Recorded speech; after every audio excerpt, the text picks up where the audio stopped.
Hello and welcome to episode 3 of the Henka Boys. My name's James and this is Shaun. Hello. Hello. What are we going to talk about today, Shaun?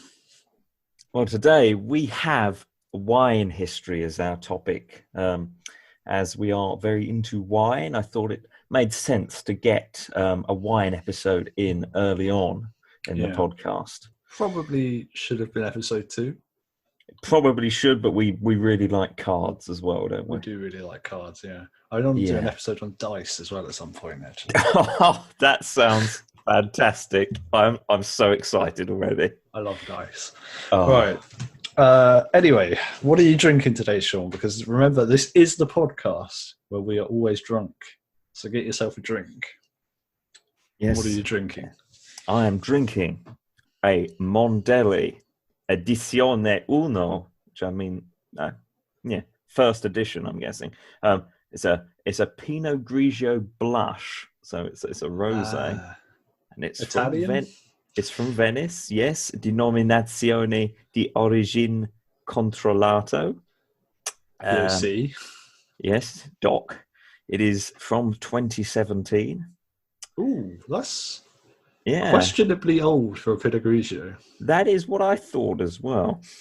I would not be excited to drink that, I'll be honest.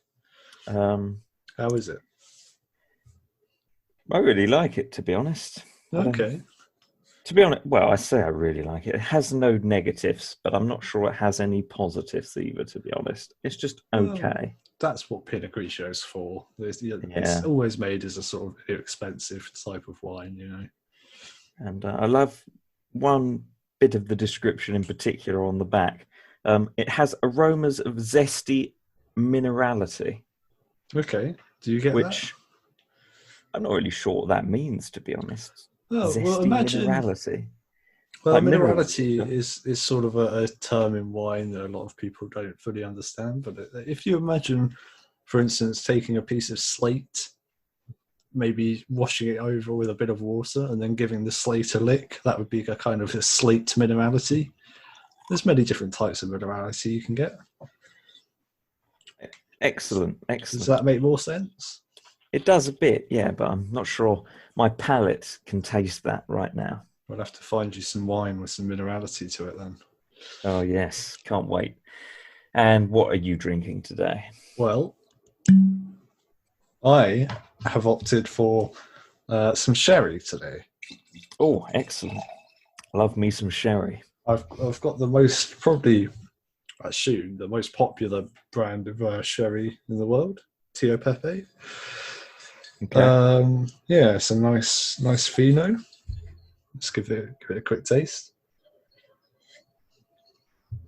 Is this first time you've drunk it today, then?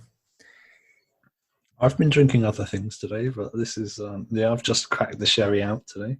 Oh, okay. It's nice, yeah. They say with Fino you can taste the sea breeze. You know, I can get that a little bit salty. I can almost smell it from here as well. Mm. Really? No, not really. No. Probably something wrong with your nose. Yeah, insane sense of smell required to smell over such a distance. Yeah. Well, yeah, it's pretty good. Yeah, I like it as a sherry. Yeah, Fino is not my favourite type of dry sherry, but it's pretty good. I would give it probably a 7 out of 10. Okay. And what would you give your Pinot Grigio rosé? Yeah, I didn't actually give it You didn't rate it. Official Henka Boys rating, did I? Fickle. I can't complain. I feel giving it less than a 7 would be unfair, so I'm gonna give it a 7. How much did you pay for it? I don't think we mentioned that either. I think it was $6.99, so it's quite on the low end of things. And what sort of price range does yours fall into? I don't remember exactly how much I paid for it, but I think it's probably around £15 if I had to guess. Yeah, it's not a top end brand, is it? No, but it's a very well known brand. Yeah, 15% by volume. Reasonably low for a sherry, actually, isn't it? Well, or I don't not? know. I don't know a lot about sherries, but I think that Finos are usually fortified to between 15 and 17% from memory.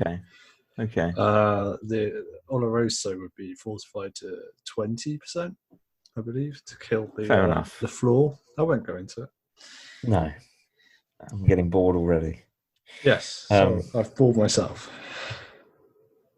I apologise. Yes, you should apologise. I think we should move swiftly on, don't you think?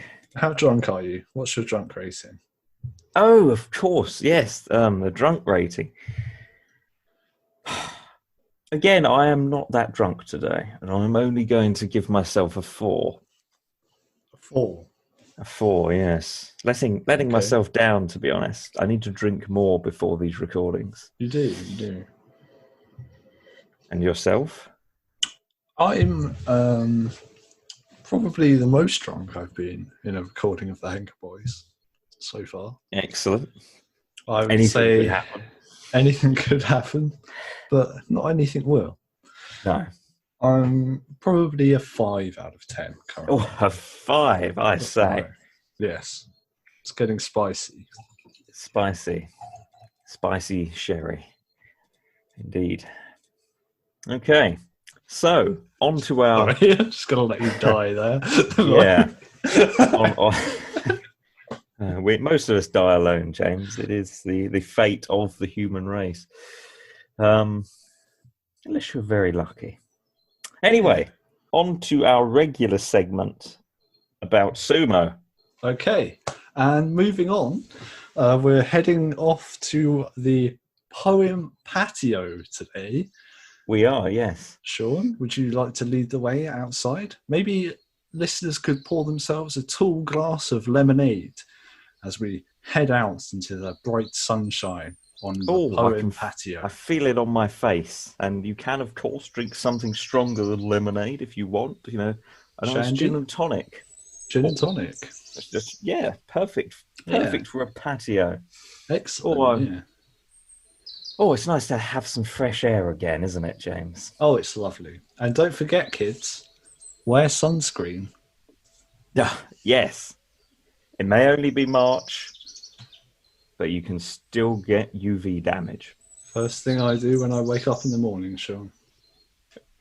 Even if you're not going out that day, because that's the sort of cautious guy you are, right?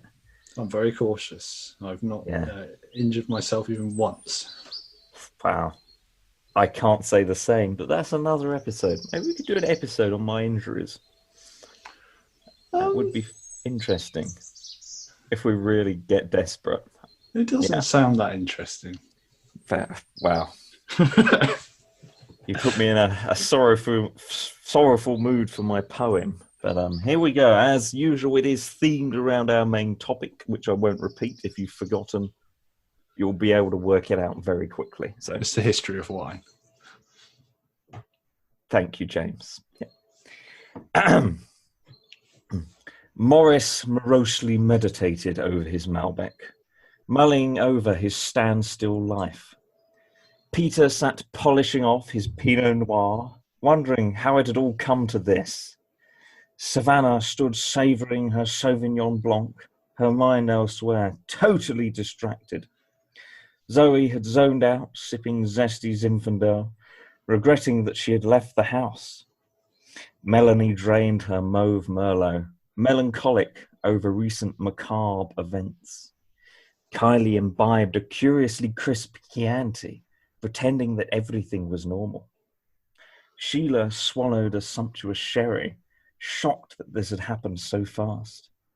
Charlotte squandered a sublime Shiraz, intoxication her only medicine. Reese drained a rapturous Riesling, uncertain if his world would ever recover. Barry binging on his Beaujolais, lamenting the impact on his career. Philip poured himself another port, praying that this would play out soon. Sharon suckled on her sharp Chardonnay in the sure and certain hope of a miracle. Paul partook of some more Pinot Grigio, hoping to take his mind off things. Shaun swigged another flute of champagne, just trying to make the best of things. Graham guzzled a glass of Grenache, confident that this would soon all pass. And Priscilla persevered with a subpar Prosecco, looking forward to a return to reality. Thank you. Well, that was incredible. I really liked it. Okay. Thank you. That was a very good poem. Not sure on some of the accuracies of this. I've got a few criticisms. I thought you would. Like, accuracy wasn't what I was going for here, as you may have guessed. Personally, have never had a Zinfandel that I would describe as being zesty. James, you try finding an adjective that starts with Z that can be applied to wine, okay? I'll think on that later. Mm-hmm. A crisp Chianti. That's why it's curiously crisp. It's curiously crisp, you see. Sorry, I missed that. Shaun and champagne. That just seems lazy. It does, doesn't it? What can I say? I'm lazy. And finally, the final point that I picked up on, Barry's career. Yes. What about it? I don't quite like what you're implying. Implying about? Well, about what? Moving on. Barry from EastEnders. No, that's not what I was implying, James. He has a wonderful and varied career, which is still going strong to this day. And any coincidence is purely that. That was purely a coincidence, the Barry having a bad career thing. Can we read that line again? Barry binging on his Beaujolais, lamenting the impact on his career. It's like the situation we're talking about, which will remain unmentioned, that's what's having the impact on his career. It has nothing to do with his talent or skill or range as an actor. Well, so now the line is about Barry from EastEnders earlier. No, only if you were intending it that way. If you read it, yes. I see. It was not the intent of the author, but it can be interpreted in that way. Yes, I can't stop anyone from interpreting it any way they wish. Well, I certainly won't be interpreting it in that way because I think that Barry's career is still going very strong. Exactly. And I'm sure he'd love to come on a podcast at some time. Well, he's got nothing else to do. Possibly. Anyway, something else I was thinking of on the subject of celebrities. I thought I was going to mention this in another episode, but I forgot. Have you ever met a famous celebrity, James? Now, what do you mean by famous? Because I've had an interaction with somebody you might describe as being a celebrity. Someone that's known by a large proportion of the country. I have met Katie Price. She is definitely a celebrity. What are you insinuating? Page 3 girl. Was she a page 3 girl? She has done many other things since, but those were her humble origins, yes. I think some of her claims to fame are, being a page 3 girl, marrying half of every English man. Yes, but being on I'm a Celebrity, of course. And since then, writing a series of biographies. Oh, yes. Well, commissioning a series of biographies, possibly. It would be an autobiography if she'd written it herself, but they are technically marketed as an autobiography. With a skillful ghostwriter, I would imagine. Sorry, Katie, if you're listening. I don't mean to insinuate you're not capable of writing an autobiography. Just too busy with other endeavours. Well, here's the thing, Shaun. I recognise Katie Price, obviously. Obviously. But she recognised me. She recognised you. Wow. She did. So I've had a long string of terrible jobs. This being the latest of them. Yes. Yeah, this is definitely a low point. Yes. In the past, I've worked at Asda, For those of you in America, that's basically Walmart, same company. Okay. And I saw Katie Price there. She went to the pharmacy. She bought some drugs or picked up a prescription. I don't know what she was doing.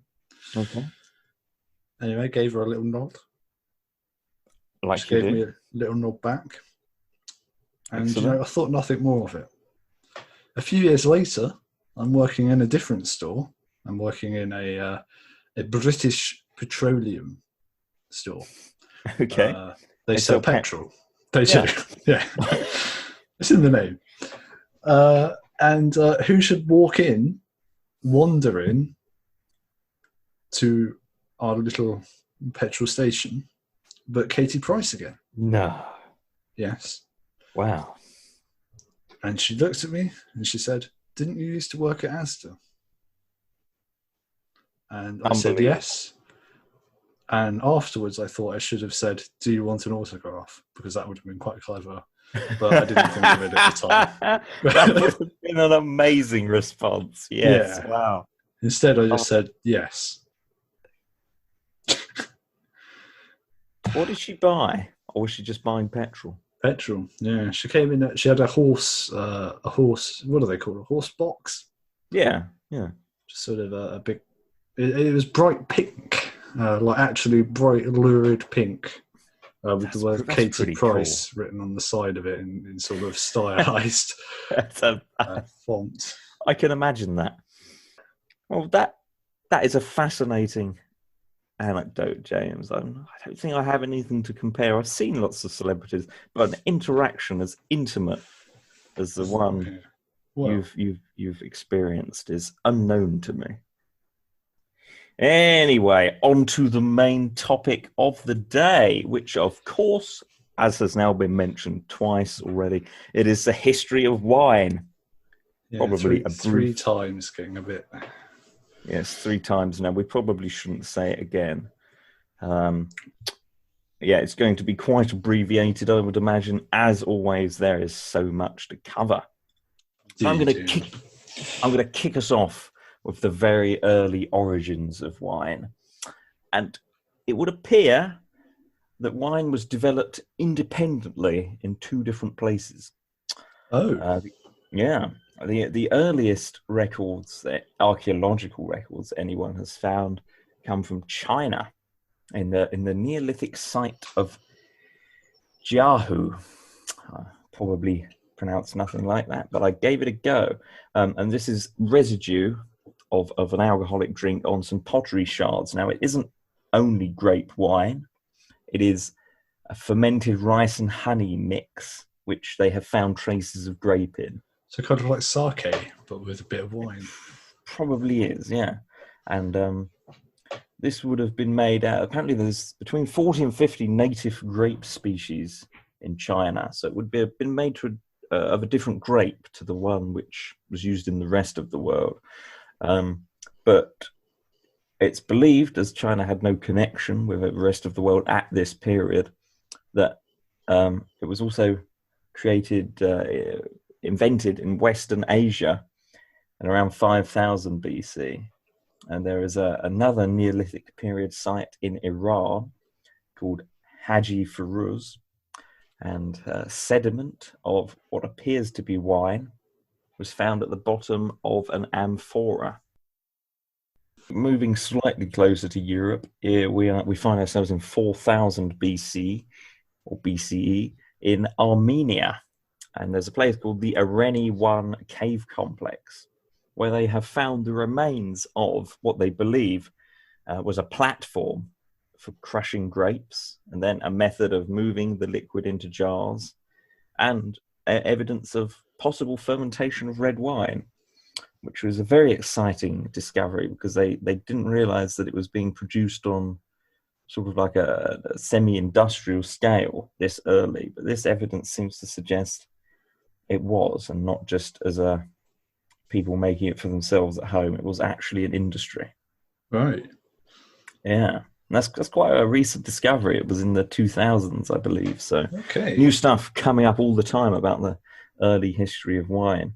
People have been drinking wine for a long time, so it seems. They have, yes.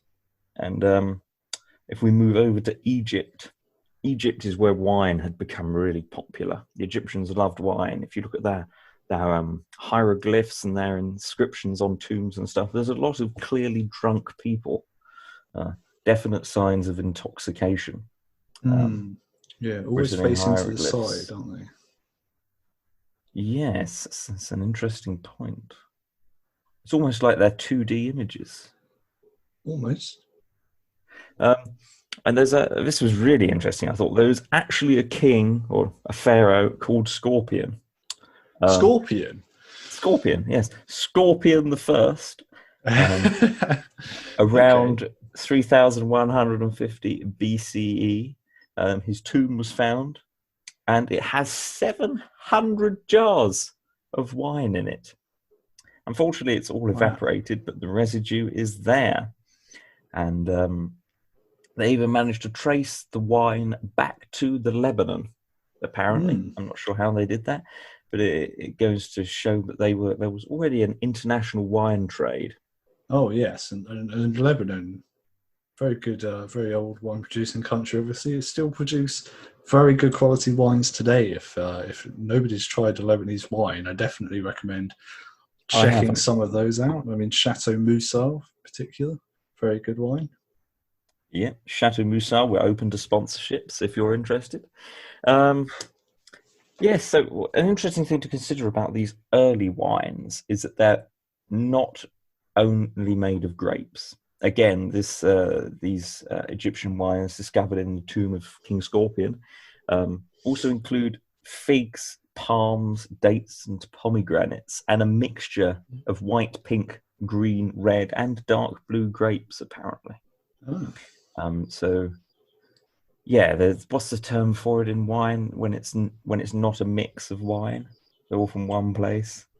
A single varietal is when they're all the same grape. Yes, that's a very modern-ish at least thing. They just threw anything in to try and change the flavour, spices, all that sort of stuff at this time. So, well, yeah, it's difficult to imagine what that would taste like.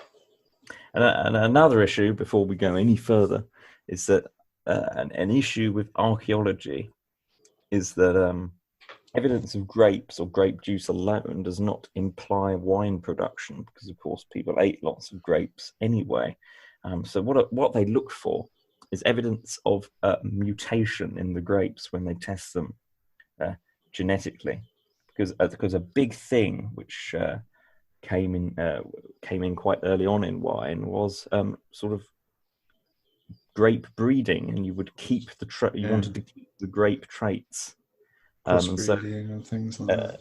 The mutation of hermaphrodite plants capable of self-pollination is probably the first big thing in grape growing, and that can be traced back to this period. That's, of course, if you can do that, it means you don't have a fear of cross pollination from other plants in between seasons. Incredible that they knew nothing of evolution at the time, and yet they were manipulating it. Then. Probably happened by accident. Trial and error over generations, and they just sort of it's just something you knew, but you didn't know why. Yeah. I couldn't find much between this period and now. Things kept ticking over in Egypt, but it's the Phoenician traders that brought wine over to Greece and introduced Greeks to the joy of wine. Of course, Greece still a very good wine-producing country.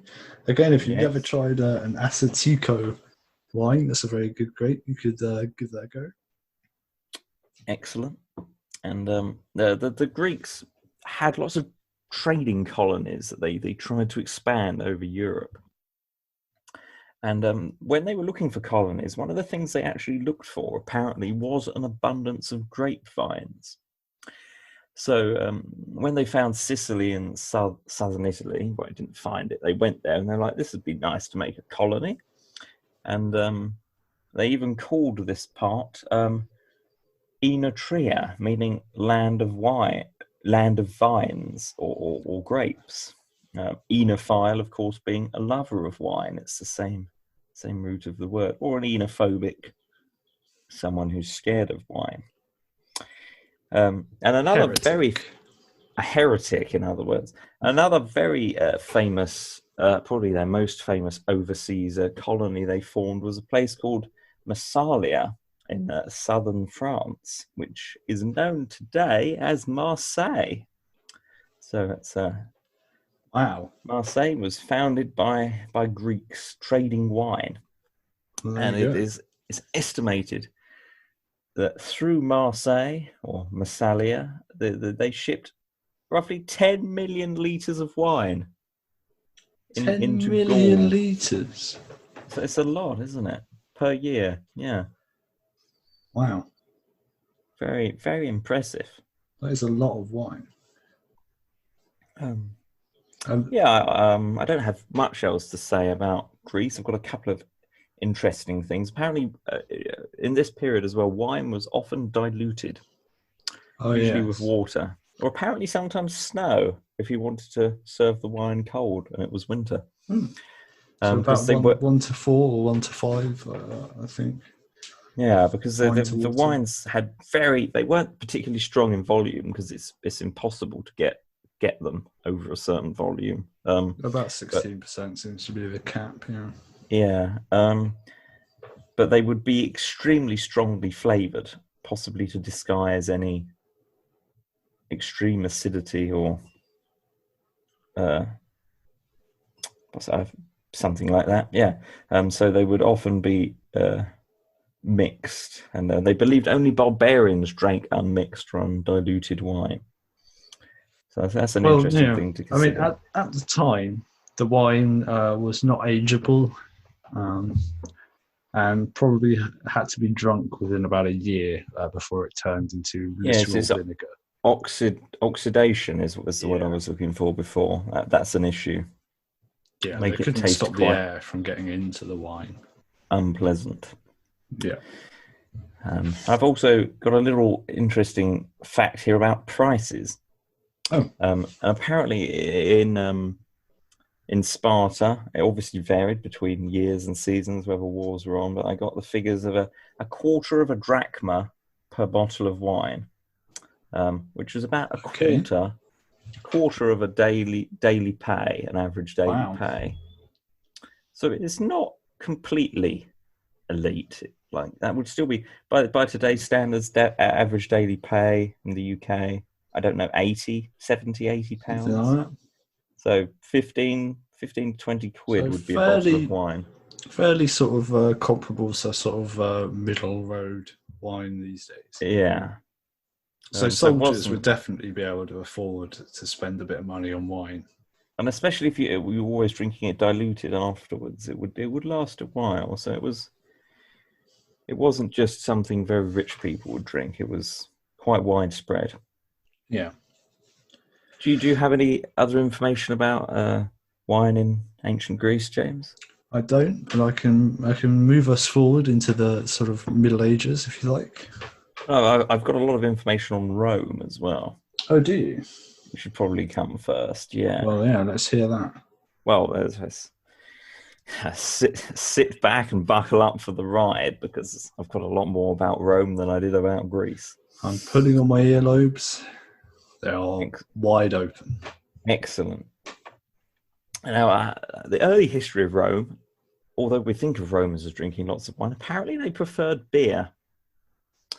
In the very early history of Rome, this is pre-Republic. I'm not sure on the dates about that, but before the Roman Republic, there were kings of Rome. We're talking 300, 200 BC here, I believe. And it wasn't until after the sacking of Carthage in one of the Punic Wars in 146 BC that wine became popular, apparently. And suspiciously, Cato, who's a very famous statesman, had continually pushed for this attack on Carthage, and he was quite fond of wine. And after the attack on Carthage, he wrote a book about winemaking, which made him a fortune, apparently, a Roman bestseller. Oh. Yeah, but they found a book in Carthage and it was by a Punic author called Mago, or Majo, I'm not sure how it's pronounced. Okay. And it had 28 volumes about agriculture. And They unfortunately... recovered all volumes? Or... I'm sorry? Did they recover all 28 volumes when they went to Carthage? They did, yes. Unfortunately, none of them exist now. So we Right. only have snippets and references of translations in Roman books. But amongst these 28 books apparently include titles such as If Buying a Farm, Sell Your Townhouse, which sounds like a modern self-help book to me. But they also he had separate books about wine, including The Most Productive Vineyards Face North, How to Plant Vines. Face North? Yes. Completely the opposite to modern wisdom. Yes, I wasn't sure about that. How to prune vines and how to make the best passum, which is a Roman raisin wine. Very sweet. Nice They sweet were wine. They were very fond of sweet wines, the Romans. So yeah, there was this book really changed Roman lives, and they were like, wow, we can start planting grapes and growing grapes, and it turned into an industry very quickly. Whereas there was wine before in Rome, but it was quite small. Rome turned itself into basically a wine-producing machine, Right. sending it all over Europe. And it's probably because of the sacking of Carthage. And Cato, and his book on winemaking called De Agio Agricultura, apparently. Wow. So we have Cato to thank for a lot of our pleasure. A lot, yes. And the Roman naturalist and historian Pliny is famous for a quotation in Vino Veritas, or there's truth in wine, which is very true. Yeah. So Rome entered this golden age of winemaking and expansion. And again, like Greece, everybody enjoyed wine. It was considered a necessity, in fact. And Cato wrote that he believed even his slaves should have a weekly ration of 5 liters of wine a week. Well, that's very generous of him. Citing the dietary health of his slaves and the maintenance of their strength, rather than for personal enjoyment. So they thought it was good for you. They realized it was a healthy, reasonably healthy, safe form of calories that was cheap and easily available. I see. I can't imagine the slaves were getting all their essential vitamins from the wine, but no, I suppose they would get some of them.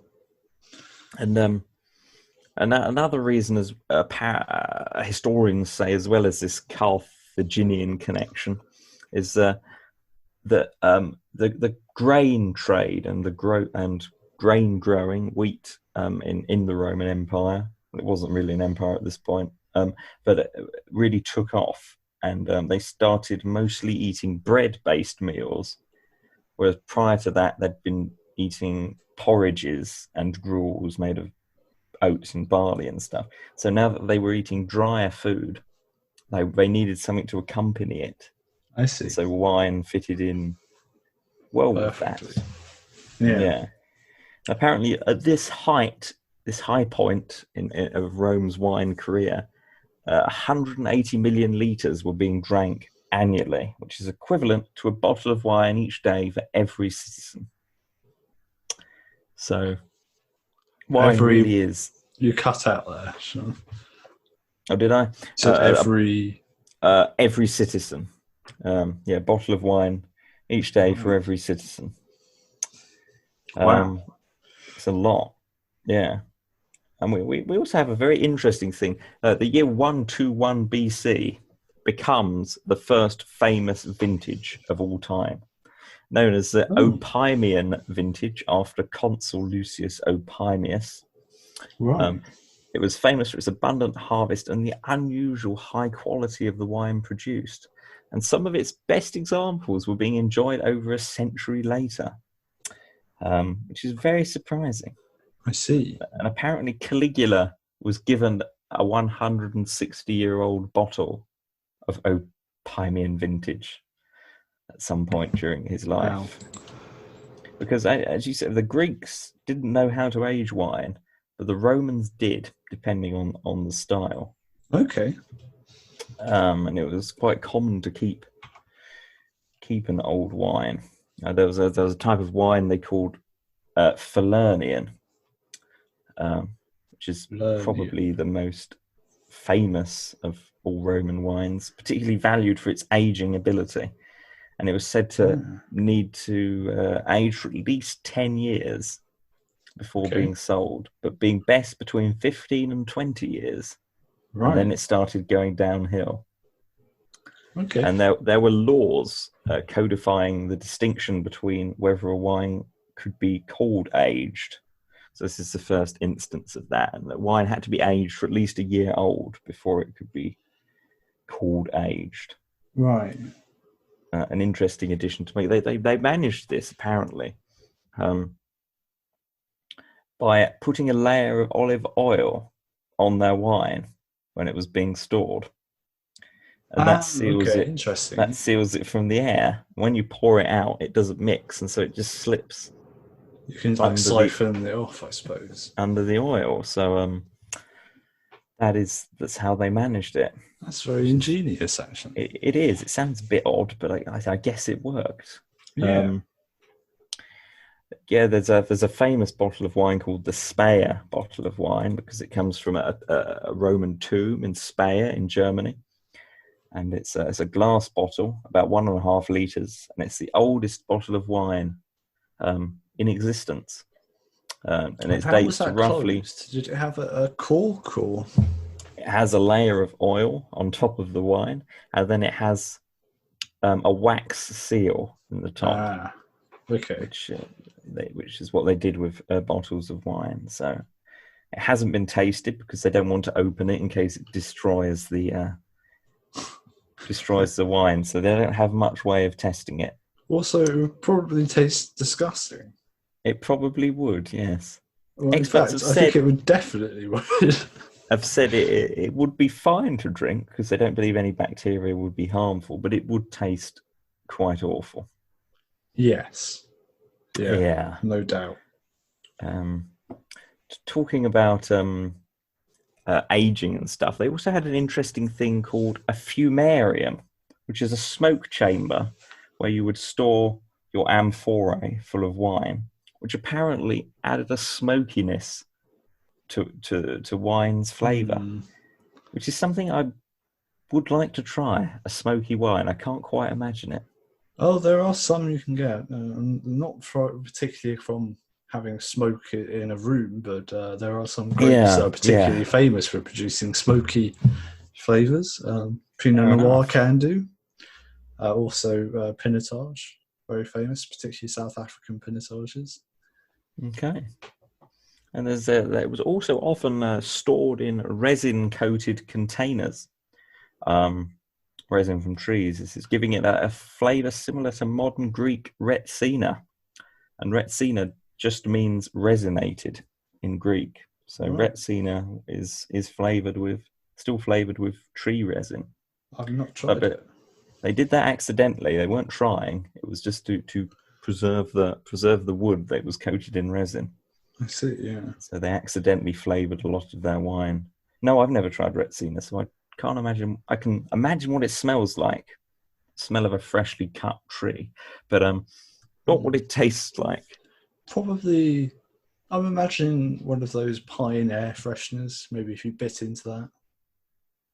Yeah, I'm not going to be doing that anytime soon, I don't think. But I'll definitely have to try and get some of that wine. Retsina, yes, sounds interesting. I'm intrigued.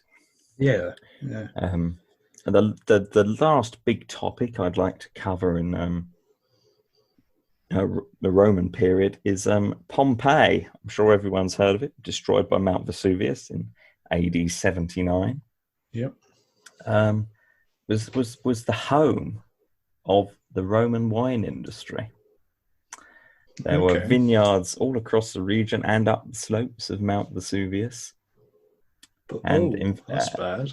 Yes, and the recently stored AD 78 vintage was completely destroyed because it was still aging at the time.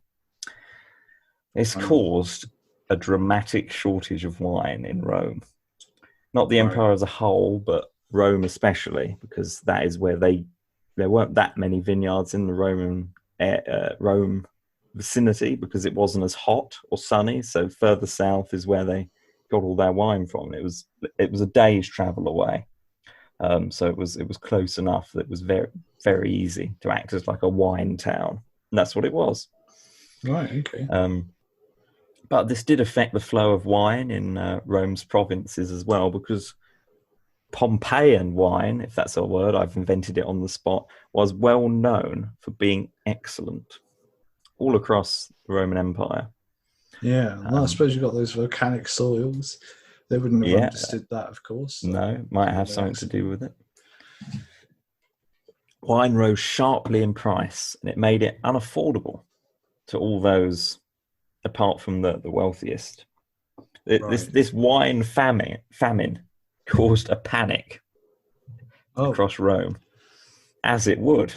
Well, honestly, my heart's getting pretty fast just thinking about it. So what they did was, the next decade, all across the Rome region, they planted vineyards. They were desperate. They would take any wine at this point. Right. And to such an extent that all the farm owning people, it was the farmers. No, I was looking for like sort of wealthy citizens, basically, who owned the land. The landowners. Yeah, ripped up their fields of grain and wheat, and planted grapes instead. Of course, this caused another issue.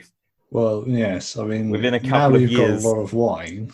There was an enormous grain shortage, and for a country that ran on grain, basically, all classes ate vast amounts of bread and grain-based products. This was also an issue, and it also bankrupted lots of wine producers and traders, because there was suddenly so much wine that was all very cheap that it just got devalued. It became such a problem by 92 AD that the Roman Emperor Domitian issued an edict that banned all new vineyards in the Roman area. And more amazingly than that, he closed down half of all vineyards in the entire Roman Empire. He can't have been a popular man. No, apparently this was ignored. The further away you got from Rome, it was quite difficult to enforce. Right, yeah. Especially as I think my last fact about Rome is that a very popular thing for a retired Roman soldier to do, I'm not sure on the figures of this, but I think it's roughly 20 years or so. If you lived for that long as a Roman legionnaire, you got given a hefty lump of money and a pension. And you'd often be so far away from home, you'd have forgotten what home was like, wherever you were campaigning. So what do you do with this lump of money they give you? You buy a vineyard. So you have all over the Roman Empire, all over France, Britain later on, you have retired soldiers opening vineyards. So it's just everywhere, tiny little vineyards all over the place. Very much like Captain Picard in his new series. Very much like that. Kind of soldier, not really, but looking after his... he's a soldier. He's a soldier. Well, yeah. I mean, he'd probably dispute that. A peacekeeper, a diplomat, he'd like to be called. Yeah. But let's be honest, he's killed quite a lot of people. A lot of aliens. A lot of aliens. People too. Yeah. Yeah, they are people too, yeah. Anyway, we're getting distracted, as we so often do. I've forgotten what we were talking about. Wine. Back to wine. Yes, wine. Vineyards popping up all over the place from retired soldiers. And also, Britain, interestingly, not famous for growing wine now. Apparently, in the Roman times, they weren't as fussy about their grapes, because there is evidence in lots of Roman villa excavations in this country that they were growing lots of grapes and making their own wine. Well, they didn't have the luxury of being quite so picky today, because Picky, yeah. importing wine must have been an extremely expensive ordeal. Yes, it was cheaper to grow it as close as possible. Mm. Yeah, apparently the Italian wine went by sea rather than overland, so it had to go through the Mediterranean, around Spain and France, and through the Channel to get here, which obviously would have increased the cost massively. And there was risk of piracy, I assume, and sinking storms. So they found a shipwreck, in fact, with an insane amount of wine in it. Like thousands of liters, just sunk. What an absolute tragedy! Like a vineyard's entire yearly production on its way to Britain just sunk. Wow. Yeah, I'm a bit upset thinking about it, to be honest. Going to drown my sorrows, I think. Yeah, should we have a little? Do you want to do a virtual glass tap? Yeah, I can tap my glass with my bottle. Oh, sure. Yeah, let's do that. Yeah, so 3, here we 2, go. 1. Yours worked, mine didn't. Excellent. Fair enough. I just made a nasty thud, to be honest. That was great, though. Cheers. Cheers. Right. So where are you taking us after I'm taking our Roman us adventure? on a little adventure forward in time. Quite a bit forward in time, actually. Because I couldn't find a whole lot of information to bridge the Roman gap. Yeah, it's called the Dark Ages for a reason. It is. Yeah. Very dark. It was very, very dark. Also, not a lot written in that period, which is probably the real reason it's called the Dark Ages. Yeah. So I'm going to take us forward to the 15th century, if that's all right. It's fine by me. It's a good century. Now, a lot was happening in the 15th century. Yep. A lot of wine was being made in Europe. In fact, in France, there was a lot of wine being made. There was a lot of wine in Italy as well. However, the act of sterilizing the wine using sulfur that we use today was known, but was illegal across pretty much all of Europe, I think. And so, a superstitious thing. I don't know. I imagine it was some kind of religious. No, okay. Because at this point, wine had been inextricably linked with religion, with Catholicism. Mm-hmm. Very important in that religion. The blood of Christ. The blood of Christ, exactly. But again, sorry, that's no. Go on. Egypt as well. Back then, when it first arrived in Egypt, they called it the blood of the gods, and they restricted its usage. Wow. And pharaohs and officials would only drink it in special ceremonies. I see. Before they got to like the taste and effects of it. So it's not only a Christian thing, but the blood of Christ. Yeah. Sorry, carry on. No, yeah. So even though they sort of knew that they could use sulfur to sort of preserve the wine, it wasn't allowed. So still, wine had to be drunk pretty quickly. Sort of. Had they forgotten about the olive oil? Well, they said that the wine tasted better in the first year, basically. They wanted to drink it quickly, otherwise it tasted horrible. Maybe they're being a bit pickier. Yeah. Sort of the millennials, Yeah. But yeah, 15th century, huge events were happening. They just discovered a massive landmass. America, yeah. So all the Europeans are all heading off to America to start trying to colonize it and various things. And with them, of course, they brought wine, grapes. The Spanish conquistadors, particularly, brought over lots of European grapes into what would eventually become New Mexico. they were using it basically to spread Catholicism. And okay. It's an unusual way. Well, I guess have some of this lovely drink, follow our religion, come back next Sunday. It's not a bad tactic. It was a very important part of being a Catholic wine. Yeah. So they brought over French, Italian, and German grapes. Around this time, there were, I believe, it was Count John IV of, and forgive me for this pronunciation, Katzelenbogen. Okay. Who in 1435 planted the first Riesling. And so they brought lots of grapes over to sort of North America region. North America had many of its own grapes already growing over there. So they had lots of native grapes. But the Europeans obviously thought that their grapes were better, so they kept bringing them over and planting them.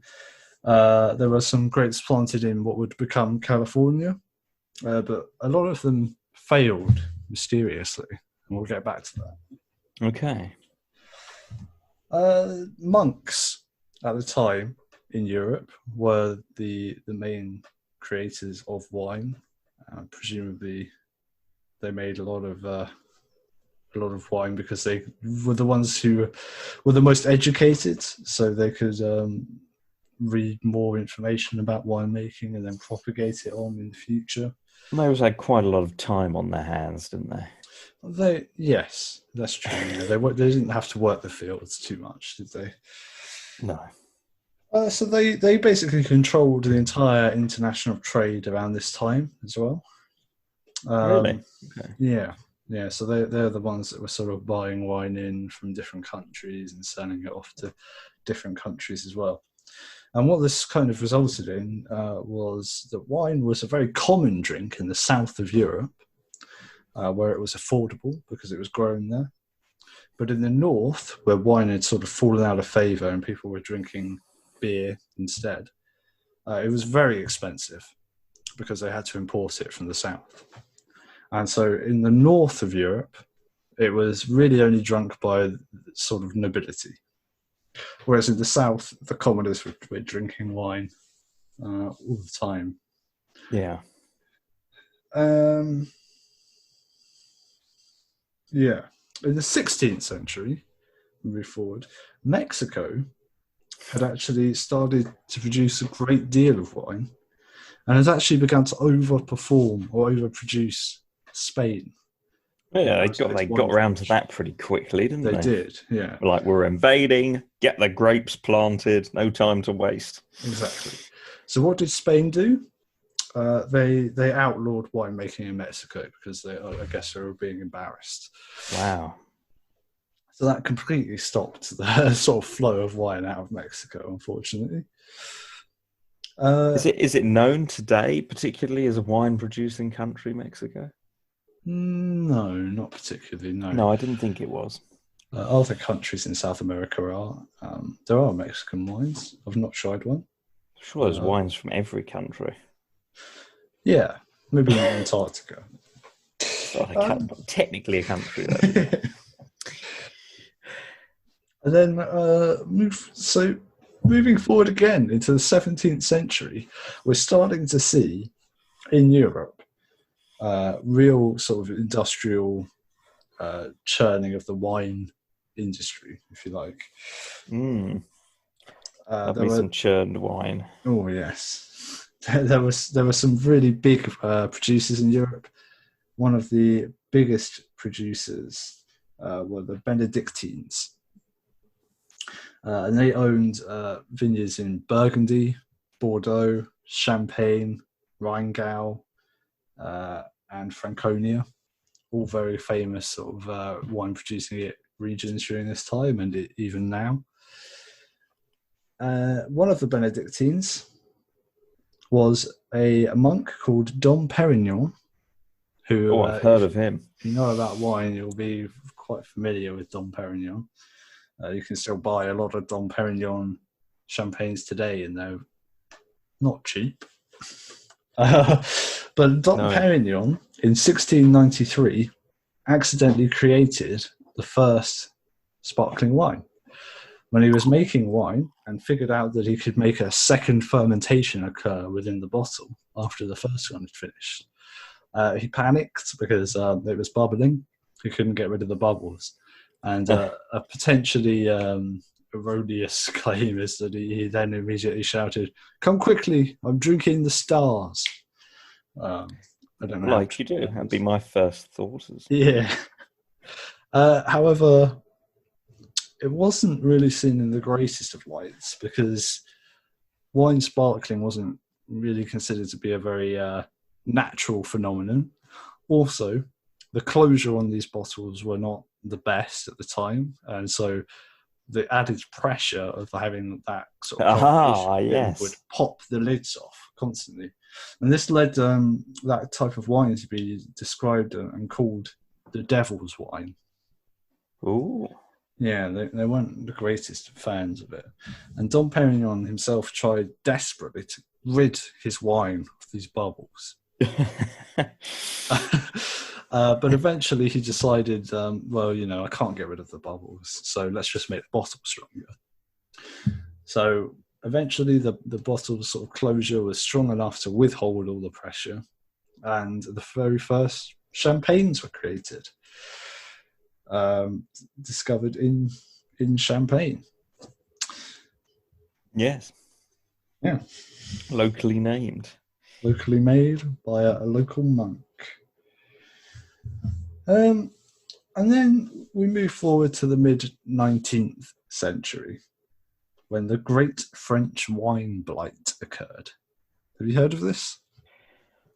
I've heard of it only as a name. I know nothing about it. So, I can't wait. At this time, there were grapes planted all over Europe, grapes planted all over America. But a lot of the grapes being planted in America were failing for unknown sort of reasons.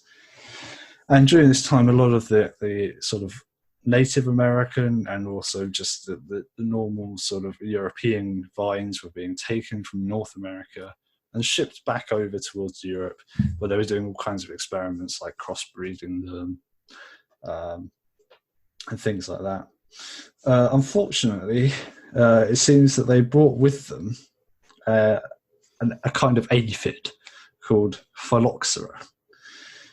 Okay. And this little sort of aphid would not eat the North American native vines. However, it would absolutely devour the roots. It had good taste, basically. Wise. It had very good taste, yeah. So it would just absolutely devour the roots through this. And between the years of 1850 and the mid-1870s, 40% of all French grapes were completely wiped out by phylloxera. It wasn't over quickly. It was a long... It was a long sort of issue, thing, yeah. But there was a huge panic. It actually crashed the French economy.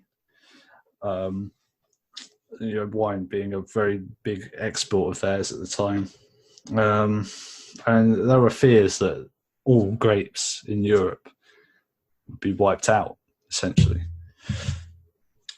Fortunately, they figured out a way around this. They figured out two ways around it. The first was to plant North American vines in Europe, but they didn't particularly like the taste of North American wine. The second they found was they could just take the roots from North American vines and graft European vines onto them.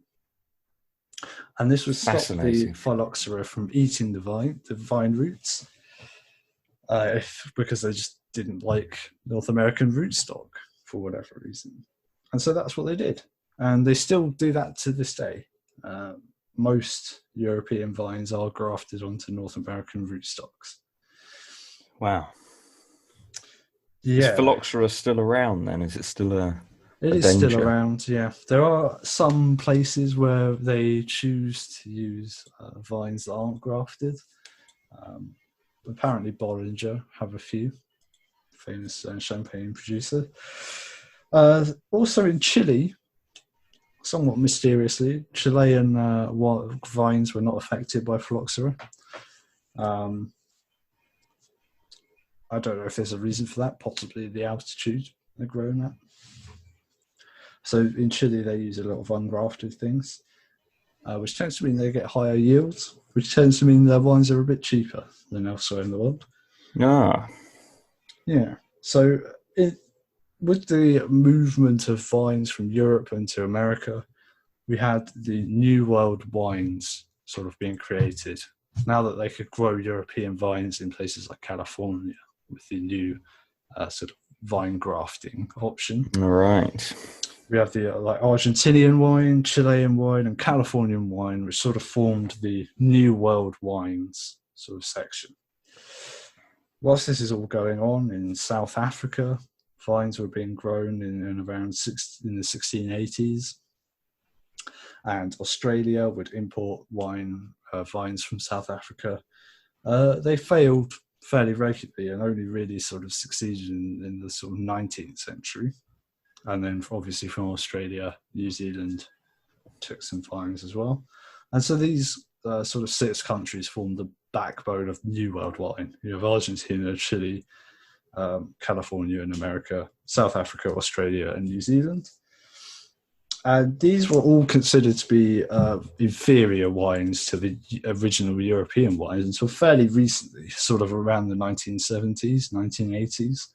It's when opinion started to shift and people started to realise that excellent quality wines were coming out of these countries.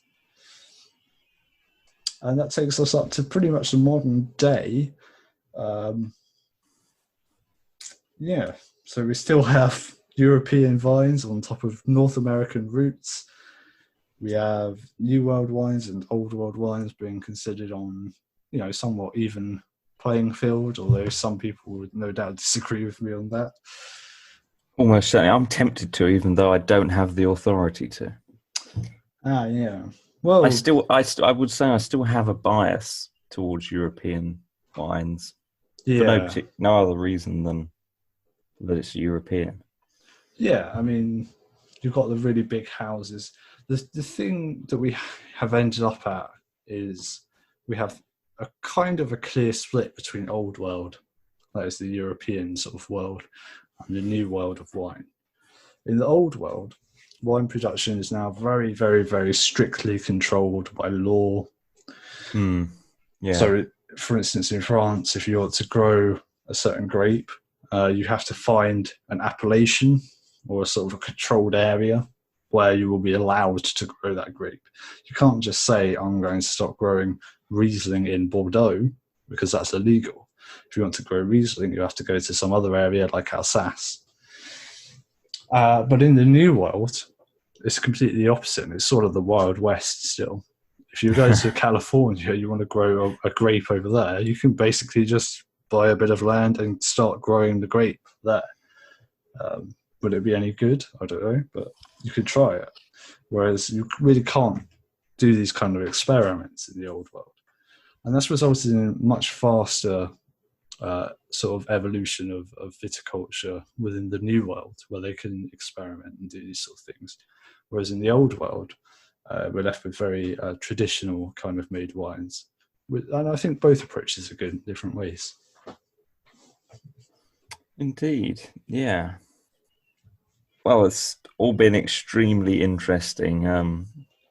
I think we need to draw to a close now, but of course, we can't draw to a close without our regular segment, the incredible fact of the day. So, yes, James, what have you got for me? I'm so ready. Every week I have something that's on my mind. Mm-hmm. This week it's armadillo. No, it's not armadillo. Oh, sorry. You had me. You got me there. You got me. No, it's I'm going to say, when I was originally researching this, I thought it would be quite a funny, light-hearted thing, to be honest. But the more I read about it, the heavier it got. But at first, I just want to read you the word of what we're going to be talking about today. And I'd like you to, if you don't know what it is already, Have a guess. Okay, guess. Okay, I'm ready.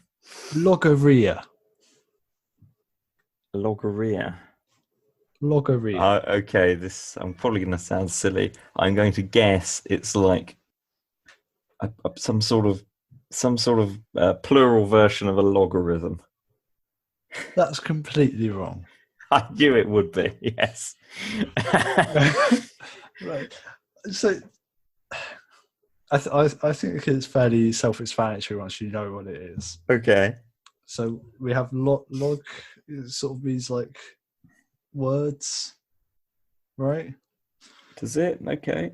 Yeah, sure. Rhea, the end of diarrhea. I We have have no idea what a that means. communication disorder whereby excessive wordiness and repetitiveness is sort of expelled from someone. It has a slang name, which is press speech. It's sometimes considered to be a mental illness, but is usually considered to be a symptom of another mental illness or a brain injury, the result of a brain injury. And it can come with aphasia, an inability to formulate or to comprehend language, or it can come without aphasia. So would you like to ask me a question and I'll answer as if I have logorrhea? What's your name?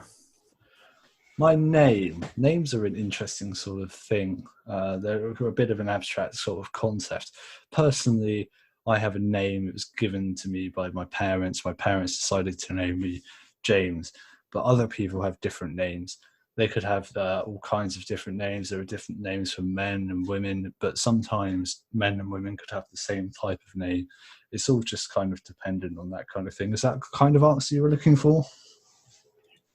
Yeah, it sounds a perfectly normal James answer to me. So Right. have you got logorrhea then? I'm wondering.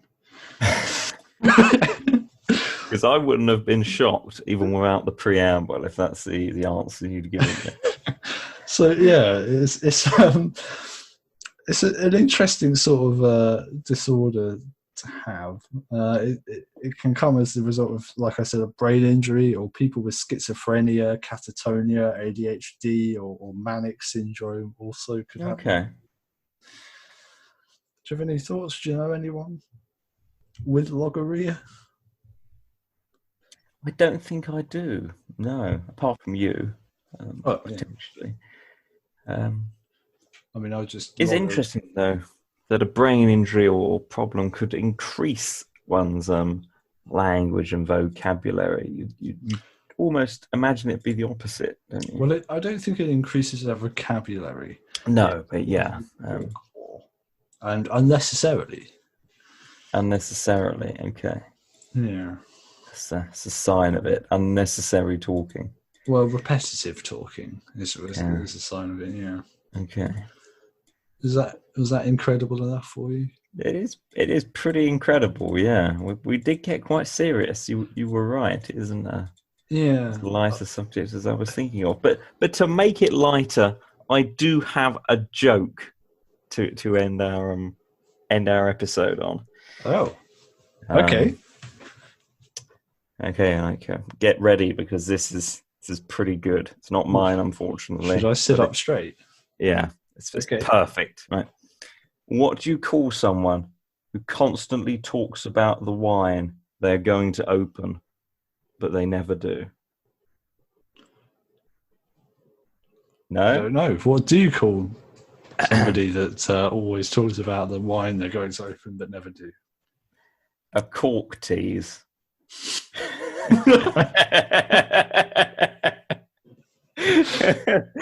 Oh, wow. That was quite something. Yeah.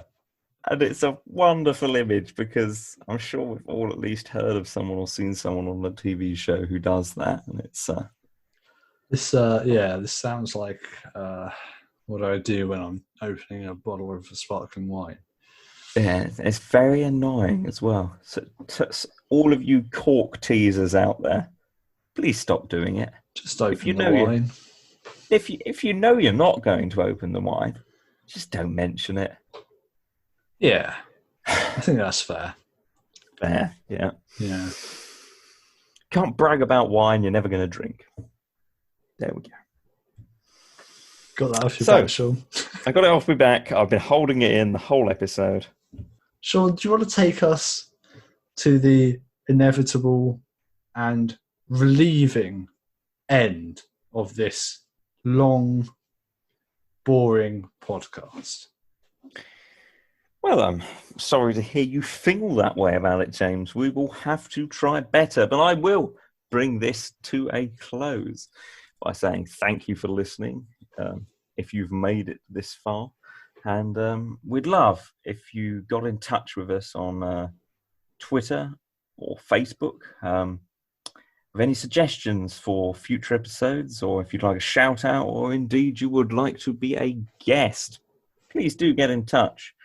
But until next week, it is goodbye from me, and it's goodbye from James. Goodbye. See you next time. Mwah.